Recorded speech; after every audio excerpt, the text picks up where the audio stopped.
أعوذ بالله من الشيطان الرجيم. بسم الله الرحمن الرحيم.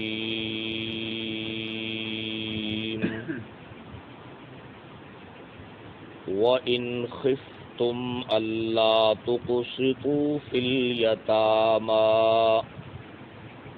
فانكحوا ما طاب لكم من النساء مثنى وثلاث ورباع فإن خفتم ألا تعدلوا فواحدة أو ما ملكت أيمانكم ذلك أدنى ألا تعولوا.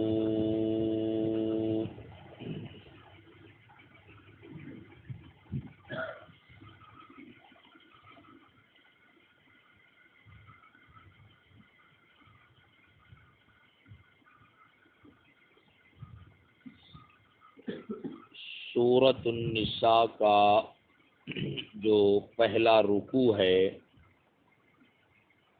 اس پہلے رکوع کا جو مختصر خلاصہ ہے کہ اپنے گھر میں ناجائز مال کی آمد کو روکنا ہے، اسی کے حوالے سے گفتگو کا سلسلہ چل رہا ہے، جس میں پہلا نمبر اس بات کا ہے کہ یتیم کے مال کو کسی بھی ہیلے اور بہانے سے کھانے کی اجازت نہیں ہے۔ کل کے درس میں آپ حضرات نے یہ بات سنی کہ اللہ رب العزت کی طرف سے ایمان والوں کو ایک سے زائد 4 کے عدد تک نکاح کرنے کی کیا دی گئی ہے؟ اجازت دی گئی ہے، لیکن ایک شرط کے ساتھ۔ وہ شرط کون سی ہے؟ بشرطے کہ تم ایک سے زائد بیویوں کے درمیان کیا کر سکو؟ عدل کر سکو۔ اگر تمہیں اس بات کا خطرہ اور ڈر ہو کہ تم ان کے درمیان عدل نہیں کر سکو گے تو فرمایا کہ پھر ایک سے زائد کرنے کی تمہیں اجازت بھی نہیں ہے۔ کل کے درس میں ایک حدیث پاک جو بیان ہو رہی تھی کہ جس میں حضرت سیدنا عبداللہ ابن عمر رضی اللہ تعالی عنہما ارشاد فرماتے ہیں کہ نبی پاک صلی اللہ علیہ وسلم کے پاس غیلان بن سلمہ الثقفی حاضر ہوئے اور انہوں نے اسلام قبول کیا، اور اس وقت ان کے عقد میں کتنی عورتیں تھیں؟ 10 عورتیں تھیں۔ تو نبی پاک صلی اللہ علیہ وسلم نے کیا حکم دیا کہ اب چونکہ قرآن مجید کا حکم آ چکا ہے، اس لیے اب 4 سے زیادہ عورتوں کے ساتھ نکاح کرنے کی اجازت نہیں ہے۔ اب تم ان میں سے کسی بھی 4 عورتوں کا اپنے لیے کیا کر سکتے ہو؟ انتخاب کر سکتے ہو، اور باقی عورتوں کو اپنے پاس سے کیا کر دو؟ جدا کر دو۔ یہ جو حدیث پاک ذکر کی ہے امام ترمذی رحمہ اللہ نے، اس سے آگے انہوں نے حضرت عمر رضی اللہ تعالی عنہ کے دور کا ایک بہت عجیب و غریب واقعہ ذکر کیا ہے، جس کی جو ہمارا درس چل رہا ہے کہ اپنے گھر میں ناجائز مال کی آمد کی روک تھام، اس کے ساتھ بڑی مناسبت ہے۔ دیکھیے، وہ یہی ہے کہ حضرت ابن عمر رضی اللہ تعالی عنہ سے روایت ہے کہ ان رجلا من ثقیف، یہ سنن ترمذی کے اندر 1128 نمبر حدیث ہے، جس کا عنوان بھی یہی ہے کہ باب ما جاء فی الرجل یسلم وعنده 10 نسوہ، کہ یہ باب ایسے آدمی کے بارے میں ہے کہ جو اسلام لائے اور اس کے پاس کتنی عورتیں ہوں؟ 10 عورتیں ہوں۔ اب اس سے نیچے جو ہے امام ترمذی رحمہ اللہ نے ایک واقعہ نقل کیا ہے کہ ابن عمر رضی اللہ تعالیٰ عنہ سے روایت ہے، وہ کہتے ہیں کہ ان رجلا من ثقیف، ثقیف جو یہ بھی غیلان بن سلمہ جو ہے یہ بھی ثقفی تھے، طائف سے حاضر ہوئے تھے، تو ان کے ہی قبیلے کا ثقفی ایک آدمی جو ہے اس کے بارے میں حضرت عمر رضی اللہ تعالیٰ عنہ کو پتہ چلا کہ اس کے نکاح میں 4 عورتیں تھیں۔ جب وہ مرنے لگا تو اس نے اپنی چاروں بیویوں کو طلاق دے دی۔ جب وہ موت کے قریب پہنچا تو اس نے اپنی 4 بیویوں کو کیا دے دی؟ طلاق دے دی۔ مقصد کیا تھا کہ چونکہ میرے بیٹے ہیں، اب اگر یہ بھی نکاح کے اندر برقرار رہتی ہیں تو ان کو بھی بعد کے اندر 8واں حصہ کیا ہے بھائی ملنے والا ہے۔ تو اس نے اس نیت کے ساتھ کہ یہ جب ان کو طلاق دے دوں گا تو پھر بعد میں جو کچھ ہے وہ سارے کا سارا کیا ہے میرے بیٹوں کو مل جائے گا، تو اس نے اپنی بیویوں کو اس نیت کے ساتھ طلاق دی۔ جب حضرت عمر رضی اللہ تعالیٰ عنہ کو پتہ چلا انہوں نے اسے حاضر کیا اور عجیب بات کی، ذرا اس کو سنیے۔ وہ یہ ہے کہ ان رجلا من ثقیف، ایک مرد جو ثقیف میں سے تھا، طلق نساءہ، اس نے اپنی عورتوں کو کیا دے دی؟ طلاق دے دی۔ اور مقصد کیا تھا کہ میری وراثت بعد میں ان کو نہ ملے اور میرے بیٹوں میں تقسیم ہو جاؤ۔ فقال له عمر، حضرت عمر رضی اللہ تعالی عنہ نے اس کو کہا، لتراجعن نساءک، تجھے ضرور بالضرور اپنی عورتوں سے رجوع کرنا پڑے گا، تجھے ضرور بالضرور کیا ہے اپنی عورتوں سے رجوع کرنا پڑے گا۔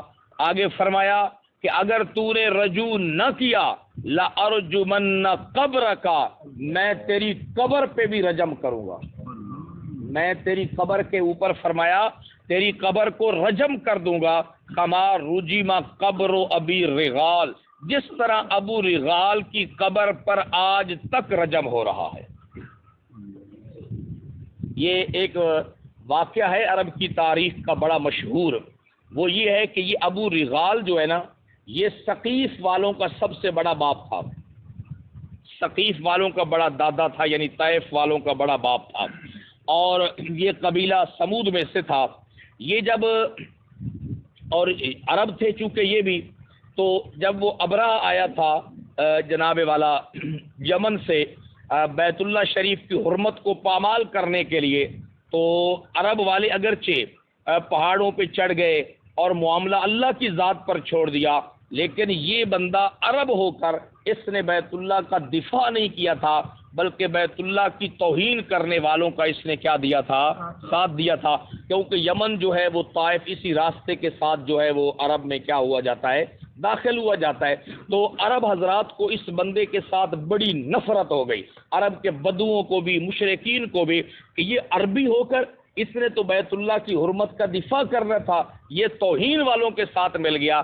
جب یہ مر گیا نا، عرب حضرات جب بھی اس راستے سے عربی جو ہیں وہ بیت اللہ کے لیے آتے تھے، رکتے تھے، اس کی قبر کے اوپر پتھر مارتے تھے، اس کی قبر کے اوپر کیا مارتے تھے؟ پتھر مارتے تھے۔ تو یہی حضرت عمر رضی اللہ تعالیٰ عنہ نے فرمایا کہ وہ آدمی جس نے اپنی بیویوں کو اس وجہ سے طلاق دی ہے کہ میرے مرنے کے بعد یہ میری وراثت کی حقدار نہ بنے، فرمایا کہ یا تو رجوع کر لے یا پھر میں تیری قبر کو اسی طرح رجم کراؤں گا جس طرح آج تک ابو رغال کی قبر کو کیا کیا جا رہا ہے؟ رجم کیا جا رہا ہے۔ اس سے آپ اندازہ لگا سکتے ہیں کہ اپنے گھر میں ناجائز مال کی آمد کو کس طرح روکنا ہے، سمجھ آئے گی جناب؟ کیونکہ اصل تو مقصود یہ ہے کہ کسی کا بھی مال ہو، کسی بھی ہیلے بہانے سے اس کو کھانے کی اجازت نہیں ہے۔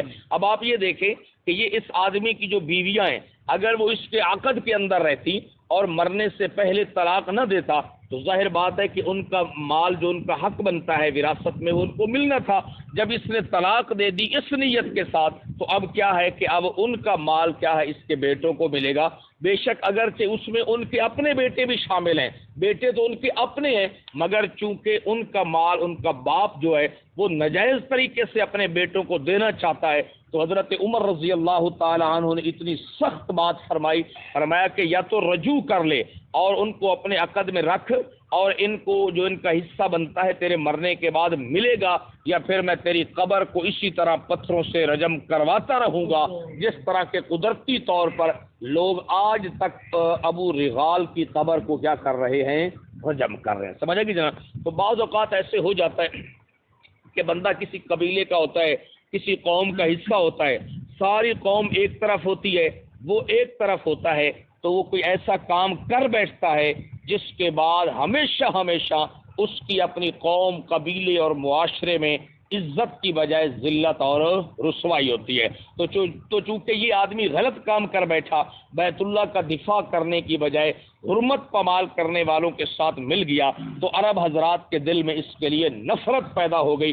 اب آپ دیکھیں نا، عرب حضرات ٹھیک ہے شرک کرنے والے تھے، بدو تھے، اس میں کوئی شک والی بات نہیں، مگر بیت اللہ کے ساتھ آپ ان کی عقیدت ملاحظہ کریں کہ جب یمن میں ابرہہ نے بیت اللہ کے مقابل ایک بیت اللہ بنایا، تو ایک عرب کا سردار بھی نہیں، بدو کو پتہ چلا کہ اچھا بیت اللہ کے مقابلے میں یہ بنایا گیا ہے، تو اس نے وہاں پہ جا کر پیشاب کر دیا تھا، سمجھ آ گئی، جس کی وجہ سے ابرہہ کو بڑی تکلیف ہوئی، ابرہہ کو بڑی جناب والا تکلیف اور اذیت پہنچی، وہ سخت غصے میں آ گیا، اس نے کہا اچھا عرب کے بدوؤں نے میرے بنائے ہوئے کعبہ میں پیشاب کر دیا ہے، میں ان کے اصلی کعبہ کو جا کر کیا کر دوں گا، گرا دوں گا، سمجھ آ گئی۔ تو جب وہ اس راستے سے آ رہا تھا تو اس نے راستے میں مہمانوں کی کیا کی تھی، عزت افزائی کی تھی، وہ جو آ رہے تھے بدمعاش، تو عرب حضرات کے دل میں اس لیے اس کے لیے سخت ترین نفرت تھی۔ تو بہرحال اس واقعہ سے کیا پتہ چل گیا کہ اسلام کے اندر کسی کا بھی مال کسی بھی ناجائز طریقے سے، کسی بھی ہیلے بہانے سے کھانے کی اجازت نہیں ہے، خواہ وہ، اب دیکھیے یہ کتنا اہم ترین بات ہے کہ وہ لوگ یتیم لڑکیوں کو محض اس لیے نکاح میں لے لیتے تھے کہ تاکہ ان کا مال آگے نہ جائے، اور اس آدمی نے بیویوں کو طلاق دے دی تاکہ اس کا مال آگے نہ جائے، سمجھ آئے گی۔ تو کسی کا بھی جو حق بنتا ہے، وہ جو معاملات ہوتے ہیں، وہ دل کی باتیں اور دل کے رازوں کو تو جاننے والا کون ہے، اللہ کی ذات ہے۔ اس لیے بھائی میں بھی کوشش کروں، آپ بھی کوشش کریں، کسی بھی ہیلے سے، کسی بھی بہانے سے کسی کا مال کھانے کی کبھی بھی کوشش نہ کریں۔ اب یہ تو حضرت عمر فاروق نے بات کی ہے نا، تو اب اللہ کے ہاں تو اس کی بہت بڑی ناراضگی ہے، اللہ کے ہاں تو اس کا معاملہ اور زیادہ سخت ہے، سمجھ آئے گی۔ اب جو عنوان ہمارا عرض ہو رہا ہے، اس عنوان کے حوالے سے صرف ایک حدیث پاک اور عرض کرتا ہوں آپ کے لیے کہ اسلام نے جو پابندی لگائی ہے، حد بندی مقرر کی ہے 4 کے عدد تک، اس کی وجہ کیا ہے کہ عرب حضرات جو ہیں اس میں پھر حد بندی کے قائل نہیں تھے۔ آپ نے سن لیا کہ 10 عورتوں کے ساتھ بھی وہ کیا کرتے تھے، نکاح کر لیتے تھے، اور کل یہ مسئلہ بھی آپ کو بتا دیا تھا کہ اگر کوئی کافر ہے، اس نے حالت کفر کے اندر نکاح کیا ہے، تو جب وہ اسلام لاتے ہیں دونوں میاں بیوی، تو ان کا وہ پہلے والا نکاح کیا رہے گا، برقرار رہے گا، اور اس نکاح کو کل عدم نہیں کیا جائے گا، سمجھ آئے گی۔ اب یہ ایک اور حدیث پاک کے سلسلے میں سن لیں، یہ ایک اور آدمی مسلمان ہوئے تھے، ان کا معاملہ ہے، حضرت قیس بن حارث سے روایت ہے، وہ خود اس روایت کے راوی بھی ہیں اور خود ان کا اپنا ذاتی واقعہ بھی ہے، سمجھ آئے گی۔ یہ سنن ابن ماجہ میں ہے، 1952 نمبر حدیث ہے، اور اس کے اوپر امام ابن ماجہ رحمہ اللہ نے جو باب قائم کیا ہے وہ یہ ہے کہ باب الرجل یسلم، یہ باب اس آدمی کے بارے میں ہے جو اسلام قبول کرتا ہے، وعنده اکثر من 4 نسوہ، اور اس کے پاس 4 سے زائد کیا ہیں بھائی، عورتیں ہیں، سمجھ آئے گی جناب۔ عن قیس بن الحارث، قیس بن حارث سے روایت ہے، قال، وہ کہتے ہیں اسلم تو میں اسلام لایا، وعندی 8 نسوہ، اور میرے پاس 8 عورتیں تھیں، میرے پاس کتنی عورتیں تھیں، کیونکہ پہلے اسلام تو تھا نہیں، پہلے تو احکامات تھے ہی نہیں، لوگوں کی اپنی مرضی ہوتی تھی۔ شاید کچھ باتیں اگر آپ کو یاد ہوں، جہاں پر 3 طلاق کا مسئلہ گزرا تھا کہ اب طلاق مرتان، وہاں پر بھی یہ بات عرض کی تھی کہ عرب حضرات طلاق کے سلسلے میں بھی عورتوں کو پریشان کرتے تھے، طلاق دے دی ایک، پھر جب وہ عدت ختم ہونے کے قریب پہنچی اس سے رجوع کر لیا، چند دن پھر خوب اس کو ذلیل کیا، نک کی تعلق، سمجھ آ گئی، پھر کچھ دنوں کے بعد طلاق دے دی، پھر عدت ختم ہونے کے قریب آئی، پھر کیا کر لیا، رجوع کر لیا، تو اللہ نے فرمایا کہ بس اب 2 کے بعد رجوع ہو سکتا ہے، تیسری دو گے تو رجوع ہوگا۔ اس طرح عورتوں پہ ظلم کیا جاتا تھا، اس طرح عورتوں کے ساتھ بدسلوکی کی جاتی تھی۔ اسلام دین رحمت بن کر آیا اور اس نے عورتوں کو ان مظالم سے کیا عطا کی، نجات عطا فرمائی۔ تو یہ قیس بن حارث کہتے ہیں میں اسلام لایا وعندی ثمانیہ نسوہ، اور میرے عقد میں کتنی عورتیں تھیں؟ 8 عورتیں تھیں۔ فاتیت النبی، درود پاک پڑھ لیں جی۔ بس میں آیا نبی پاک صلی اللہ علیہ وسلم کے پاس آیا، فقلت ذلک لہ، میں نے اپنی بات آپ کو بتائی کہ میرے پاس 8 عورتیں ہیں۔ فقال، تو آپ نے فرمایا اختر منہن 4، ان میں سے 4 کو چن لے، ان میں سے 4 کو کیا کر لے؟ چن لے۔ سمجھ آئے گی؟ تیرے لیے اختیار ہے، یہ پابندی نہیں ہے، یہ پابندی نہیں ہے جناب والا۔ اس پر جو ہے نا ہمارے ایک فقیہ ہے، انہوں نے یہ مسئلہ بیان کیا تھا کہ 4 سے زائد عورتیں ہیں نا، تو لہذا ان میں سے جس کے ساتھ پہلے، دوسرے، تیسرے، چوتھے نمبر پر نکاح کیا ہے، ان 4 کو رکھنا ہے اور باقی کو آزاد کرنا ہے، جبکہ یہ بات درست نہیں ہے۔ حدیث پاک یہی بتا رہی ہے کہ مرد کو اختیار ہے پہلی 4 کا انتخاب کرے، یا ان میں سے کسی ایک کا انتخاب کرے، یا باقی عورتوں کا کیا کرے بھائی؟ انتخاب کرے۔ سمجھ آئے گی جناب والا؟ کیونکہ حدیث پاک کے اندر جو اختیار کا لفظ ہے وہ مرد کے سپرد کیا گیا ہے، اور اسے کہا گیا ہے کہ اختر منہن 4، ان 8 میں سے جن 4 عورتوں کو تو چاہتا ہے ان کو اپنے پاس کیا کر لے؟ چن لے۔ سمجھ آئے گی؟ یہ ایک عنوان تھا جو آپ کے سامنے عرض کر دیا کہ اسلام نے جو 4 کا عدد بیان کیا ہے، اب امت کو 4 سے زائد نکاح کرنے کی قطعاً کوئی اجازت نہیں ہے۔ اگر کسی کے پاس اس دور میں اس سے پہلے کوئی اس قسم کا معاملہ تھا، 8 تھیں یا 10 تھیں، تو نبی پاک صلی اللہ علیہ وسلم نے ان میں سے 4 کو برقرار رکھا اور باقی کو ان کے خامدوں سے کیا کر دیا؟ جدا کر دیا۔ سمجھ آئے گی جناب والا؟ تو اس بات کو ذہن میں بٹھا لینا ہے کہ اسلام نے جو ہے اجازت دی ہے تعدد ازواج کی۔ اس تعدد ازواج کے فوائد کیا ہیں اور اس کے جناب والا معاشرے کے اوپر اچھے اثرات کیا ہیں جناب والا، یہ تو تفصیل طلب مضمون ہے، انشاءاللہ آنے والے دروس میں اس کی ہم وضاحت کریں گے آپ کے لیے۔ ترجمہ دوبارہ سنیں آیت مبارکہ کا۔ اللہ فرماتے ہیں وَإِنْ خِفْتُمْ، اور اگر تم ڈر محسوس کرتے ہو، اللہ تقسطوا فی الیتامی، یہ کہ تم یتیم لڑکیوں کے بارے میں انصاف نہیں کر سکو گے، کہ اب اس میں انصاف میں ساری باتیں آ گئی، باریاں تقسیم کرنے کے اعتبار سے، کھانے پینے کے اعتبار سے، رہائش کے اعتبار سے، کسی بھی حوالے سے انصاف نہیں کر سکتے۔ فَانْكِحُوا، تو پھر تم نکاح کرو، مَا طَابَ لَكُم مِّنَ النِّسَاءِ، ان عورتوں کے ساتھ جو طبعاً تمہیں پسند ہو اور شرعاً تمہارے لیے کیا ہو؟ حلال ہو۔ سمجھے گی جناب والا؟ تو فرمایا کہ ان کے ساتھ تم نکاح کرو۔ یہ جملہ پتہ ہے کیوں بڑھایا ہے شاہ صاحب نے کہ جو شرعاً تمہارے لیے حلال ہو؟ کیونکہ اسلام سے پہلے جو ادیان گزرے ہیں، ان ادیان کے اندر ایک آدمی ایک وقت میں 2 بہنوں کو اپنے نکاح میں جمع کر سکتا تھا۔ اب ایک آدمی ہے، اس نے نکاح کر رکھا ہے، اب وہ دوسرا نکاح کرنا چاہتا ہے، تو اس کے سسرال کے پاس اگر بچی موجود ہوتی تو اپنی بیوی کی بہن کو ہی جمع کر لیتا تھا۔ اسلام نے، قرآن مجید نے منع کر دیا، فرمایا کہ جو کچھ آج سے پہلے ہو چکا ہے، اب 2 بہنوں کو اکٹھا ایک آدمی اپنے نکاح میں جمع نہیں کر سکتا۔ اس لیے میں نے یہ جملہ ذکر کیا ہے تاکہ آپ کو یہ بات سمجھ آ جائے کہ جو طبعاً پسند ہو اور شرعاً تمہارے لیے کیا ہو؟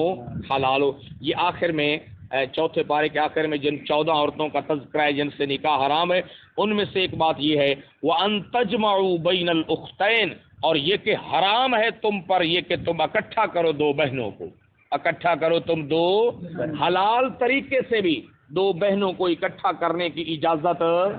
اشارے میں کوئی بات سمجھ آ رہی ہے؟ ہاں سمجھ آ گئی۔ حلال طریقے سے بھی استعمال کرنے کی اور اختیار کرنے کی اجازت۔ اور جو ہمارے معاشرے میں کچھ لوگوں کی طرف سے اس قسم کے واقعات ہو رہے ہیں، بس اللہ ہی ہے جو ہمیں لے کے چل رہا ہے، وگرنہ ہمارے بچنے کا تو کوئی راستہ نہیں ہے۔ سمجھ آئے گی جناب والا؟ الا ما قد سلف، اللہ نے فرمایا، تو لوگوں نے کہا کہ پہلے تو یہ کام چلتا تھا، فرمایا ہاں الا ما قد سلف، جو گزر چکا وہ گزر چکا، اب آئندہ اس بات کی اجازت نہیں ہوئی۔ اس لیے میں نے یہ جملہ ذکر کیا ہے کہ فَانْكِحُوا، پس نکاح کر لو پھر تم ما ان عورتوں کے ساتھ جو طبعاً تمہیں پسند ہوں اور شرعاً تمہارے لیے کیا ہوں، حلال ہو۔ سمجھیں گے جناب؟ فرمایا مسنا، اب تو قرآن نے پھر بڑی کڑی شرائط اس کے بعد لگا دی جناب والا نکاح کے حوالے سے جو اسلام کی شرائط ہیں۔ فرمایا مسنا، دو دو کر لو بے شک، وثلاثہ اور تین تین کر لو، ورباع اور کیا ہے، چار چار کر لو۔ یہ تفصیل آئے گی انشاءاللہ، پہلے نکاح کے بارے میں کچھ باتیں آئیں گی بڑی ضروری، پھر اس کے بعد جو ہے تعدد ازواج کا مسئلہ ہے اس آیت مبارکہ کے اوپر، پھر خاص طور پر اس کے بعد اللہ کے حبیب کی ازواج کا مسئلہ ہے، کیونکہ آپ نے 4 سے بھی زائد کیا کیے ہیں، نکاح کیے ہیں، 11 بیویاں تھیں، تو وہ انشاءاللہ وہ بھی مسئلہ آپ کے لیے عرض کرنا ہے۔ فرمایا فَإِنْ خِفْتُمْ، اگر تمہیں ڈر محسوس ہو، اللہ تعدلوا، یہ کہ تم ایک سے زائد کے درمیان عدل کر سکتے نہیں، فواحدۃ، پھر ایک سے بڑھنا نہیں، پھر فقط گزارا کرنا ہے کس پر، ایک کے اوپر۔ سمجھ آ گئی؟ او ما ملکت ایمانکم، پھر آزاد عورتوں سے نہیں، باندیوں سے جن کے تمہارے دائیں ہاتھ مالک ہیں، وہ ایک سے زائد تم 4 تک رکھ سکتے ہو۔